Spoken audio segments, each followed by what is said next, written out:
Olá, gente, olá, mestres. Hoje nós vamos falar sobre fotografia em locação. Fotografia em locação é um estilo de fotografia muito legal. É muito mais bacana fotografar em locação do que no próprio estúdio, ir para um local.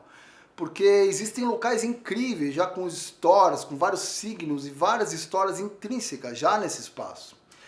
E a escolha de um espaço, a escolha de uma locação deve ir de encontro ao conceito de um projeto, né, que a gente está buscando para fechar muito bem esse conceito. Existem três tipos de locação, a gente separa as locações de três tipos básicos, né, de acordo com a luz, de acordo com as dificuldades de fotografia. Eu resolvi dividir em três tipos, que são as internas, as locações internas, as locações externas e as híbridas. As híbridas são uma junção dessas duas primeiras, né. As locações internas são os espaços mais fechados, que tem parede, teto, existem pouca entrada de luz natural, de luz do sol, que são as casas, os interiores de casas, interiores de museus, interiores de carro, interiores de vagão, tudo que são interiores de espaço que tem pouca entrada de luz natural. As locações externas são os espaços abertos, né, que são praias, campos, sítios, matas, natureza. Todo local que tem muita influência de luz natural, praticamente você só vai contar com a luz natural se você estiver fotografando durante o dia, né? Você vai ter que ter a capacidade de controlar muito bem essa luz natural, para você tirar fotos incríveis, né? E as locações híbridas, né, que eu classifiquei como híbridas, porque tem a junção um pouquinho da externa junto com a interna. Tem espaços internos, como ruínas de casas, cânions, entradas de grutas, casas em demolição, estádios de futebol, então tem um pouco de parede, tem um pouco de construção, mas também tem a presença da luz natural em muita abundância, né? O que muda entre esses tipos, além de ser as características, o tipo de locação, as histórias, o conceito que traz, é a presença da luz natural, né? Em locações internas a presença é muito menor de luz natural e muito mais fácil de controlar, né? É sempre bom em alguns trabalhos de fotografia, mais que existe mais responsabilidade, existe um cliente, né? É um trabalho que envolve mais equipe, tem mais responsabilidade no resultado do trabalho, que o trabalho saia de acordo com o esperado. É necessário fazer uma visita prévia à locação. Porque nessa visita prévia a gente vai na locação, a gente vai ver todos os detalhes que tem nessa locação, a gente já vai fazer um planejamento, já vai antever tudo que pode dar errado, a gente vai ter um controle maior de todo o processo. Então a gente passa mais segurança ao cliente, né, com esse processo.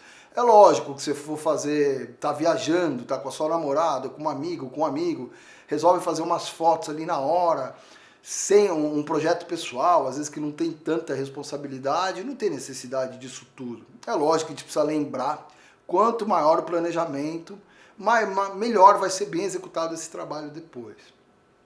A visita técnica, vamos falar um pouquinho da visita técnica aqui. Você tem que pegar uma diária antes, ou um dia antes, alguns dias antes, você vai fazer essa visita técnica. Você vai até o local. É legal sempre fotografar bastante esse local. Existem dois tipos de foto que a gente faz nesse tipo de visita técnica. As fotos que são as fotos dos ambientes, assim, não são fotos artísticas aí. Você vai fotografar o ambiente para mostrar como é que o ambiente é, a abertura dos espaços, para as pessoas terem noção, para você mostrar para a equipe, para as pessoas que estão nesse projeto com você, para elas terem ideia como é que são esses ambientes, os espaços, para você ter noção da tridimensionalidade desse ambiente, o que dá para montar lá, o que dá para fazer. Outro tipo de foto, um segundo tipo de foto, aí você já vai fotografar os planos, onde você pensa que essa cena pode acontecer, onde essa cena está acontecendo, você já fotografa o plano pensando como é que essa cena vai ficar. Esse tipo de plano, esse tipo de estudo de plano ali que você vai fazer. Você vai colher uns 2 ambientes, 3 ambientes, algum canto que acha que é bacana dessa cena acontecendo, ou que você vai montar uma cenografia, que você vai montar a luz, né? Inclusive é muito bacana fotografar também as janelas, mapear as entradas de luz natural desse local, as possíveis janelas, portas, clarabóias, algumas frestas que pode entrar luz. Você tem que fotografar muito bem isso. Se tiver a necessidade de a gente vedar essa luz, de a gente rebater essa luz, é muito interessante. E nessas fotos também a gente vai ter noção se o próprio lugar tem alguma característica de alguma parede branca que pode ser usada para rebater a luz, algum lugar que a gente consegue vedar melhor essa luz, se a gente precisar vedar essa luz. As janelas também, é muito importante também levar uma bússola para a gente saber onde é o norte, sul, leste, oeste, para a gente saber a movimentação do sol. Você imagina que aqui está uma casa, aqui está uma locação, que a luz natural, o sol está rodando aqui por cima, né? Então você vai saber exatamente aonde vai estar o sol em cada momento do dia, né? Para você conseguir criar um cronograma, você saber os melhores horários para você fotografar, para você conseguir ter aquela luz que você está imaginando, né? Por exemplo, se a gente for fotografar ao meio-dia, você tem que pensar que o sol vai estar exatamente em cima da casa. Ou seja, vai estar entrando uma luz pelas janelas, por todas as janelas uma luz por igual, uma luz suave azulada. Se você fotografar no começo do dia ou no final do dia, dependendo da localização das janelas, esse sol pode estar direto entrando pela janela. Aí você vai ter uma entrada de luz mais direta, mais amarelada, mais avermelhada, dependendo. Você tem a possibilidade de filtrar essa luz do sol também, diminuir ela usando gelatinas, dá para fazer de tudo ali. Você também tem que ter uma noção também das tomadas de força, medir, fazer uma planta baixa dessa locação. Você vai medir todos os espaços dessa locação e vai desenhar, vai fazer uma planta baixa dos espaços, você ter noção da dimensão depois no estúdio, numa base, para você fazer todo o planejamento com a sua equipe. Ver o pé direito, como é que é o pé direito, a altura do pé direito, locais de possíveis para você fixar luz, para você prender luz, se você vai levar tripé, se você vai fixar a luz no teto, as possibilidades que tem de montar a luz desse ambiente, se esse ambiente existe luz artificial, como é que é essa luz artificial desse ambiente, se dá para usar essa luz criativamente, se você vai poder aproveitar essa luz, levar um fotômetro, fotometrar a luz que entra pela janela, ter um pouco de noção já, de diafragma, de abertura. E com isso, com todos esses dados, você vai ter capacidade de depois, você vai trazer tudo isso para o estúdio, e aí junto com a sua equipe, no estúdio, na tua base, na tua casa, seja onde for, onde você vai se reunir com a sua equipe que está com você nesse projeto, você vai ter maior condição de fazer todo esse planejamento dessa foto. Com a planta baixa, por exemplo, você vai conseguir saber como é que você pode distribuir a equipe, né, nesse local. Você precisa pensar que você tem que ter um espaço para trabalhar, você consegue fazer um mapa de luz, mapa de câmera, saber exatamente onde é que você vai colocar os atores, né? Aonde você vai montar a luz, como é que vai ser essa montagem de luz, deixar tudo planejado, onde você vai distribuir o pessoal do figurino, o pessoal do make, a alimentação, como é que vai ser, se você vai parar para comer lá perto, você vai montar um esquema de alimentação ali mesmo, dentro da locação, ali perto, você vai ter noção de conseguir criar todo esse cronograma. Saber se você leva extensões, se você leva tripé, o tipo de iluminação que você leva. Você vai conseguir mapear tudo e você vai ter um planejamento muito bacana para esse trabalho sair redondo, para esse trabalho sair de uma maneira redonda, de uma maneira bacana, como você está imaginando. Também sempre pensar aonde, depois com as fotos, você vê aonde você vai fotografar, um plano B. E lembrando que sempre dá para sair desse planejamento.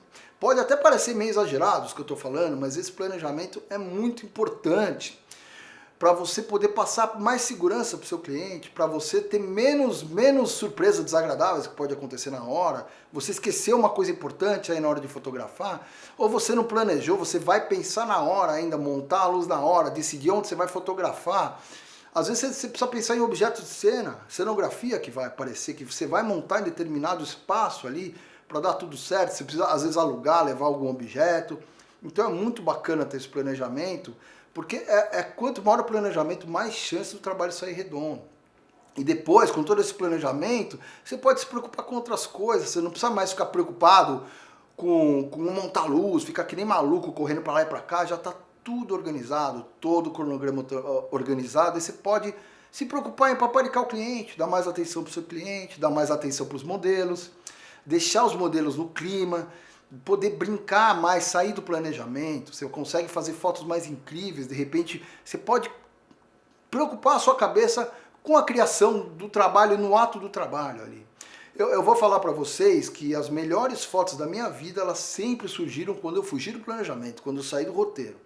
Mas se eu não tivesse feito todo esse roteiro, eu jamais teria tido essas fotos. Então é muito bacana fazer tudo isso quando a gente pensa em locação, quando a gente pensa numa pesquisa de locação, quando a gente vai partir para fotografia em locação. Então, gente, é isso que eu tenho para dizer para vocês hoje. E mais para frente a gente vai entrar numa série aqui no canal, aqui na página do Fábio Grum, que a gente vai partir para iluminação de retrato. Iluminação de retrato em estúdio. E aí vocês vão ter maior noção de ver como é que funcionam as luzes, o tipo de iluminação, os tipos de luz que tem. Para numa locação, de repente, a luz do sol está entrando, está aproveitando melhor uma luz natural, está aproveitando melhor uma luz artificial.